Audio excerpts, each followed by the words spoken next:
ரீசெண்டாக சென்னை டு சிவகாசி நம்ம ட்ராவல் பண்ண பஸ் தான் அந்த நேஷ்னல் பஸ். இது வந்து பார்த்திங்கன்னா ரெட் பஸ்ஸில் தான் புக் பண்ணியிருந்தோம். இதோட காஸ்ட் பார்த்திங்கன்னா ஜஸ்ட் உங்களுக்கு 850லேயே கிடைக்குது. ஸோ நான் ஏசி ஸ்லீப்பரு பஸ் வந்து அவுட்டர் லுக் செம்மையாக இருக்குது. உள்ளே எப்படி இருக்குன்னு பார்க்கலாம். ஸோ உங்களுக்கு லக்கேஜ் வைக்கிறதுக்கு தனியாக ஸ்பேஸ் இருக்குது. ஸோ தாராளமாக உங்களுக்கு சேஃப்டியாக லக்கேஜ் வச்சுக்கலாம். உள்ளே நம்ம போய் டிரைவர் கன்சோல் அப்படியே பார்த்துட்டு அப்படியே உள்ளே போனோம்.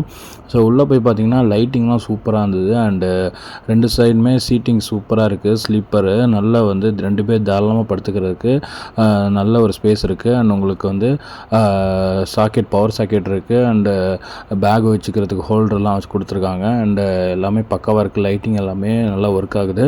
அண்டு அவங்க கொடுத்துருக்க லைட்டிங் சூப்பராக இருக்குது. நல்லா டிம்மாக நல்லா உங்களுக்கு நைட் அண்ட் ரீடிங் லைட் கூட கொடுத்துருக்காங்க. அதுவுமே கரெக்டாக ஒர்க் ஆகுது. அண்டு பவர் சாக்கெட்டுமே ரெண்டுமே யூஎஸ்பி அண்டு அடாப்டர் பின் போடுறதுக்கும் கொடுத்துருக்காங்க. So Chennai to Sivakasi travel பண்ணால் கண்டிப்பாக இந்த பஸ்ஸை ப்ரிஃபர் பண்ணி பாருங்கள். செம்மையாக இருக்கும். சீனானது வீடியோ பாய்.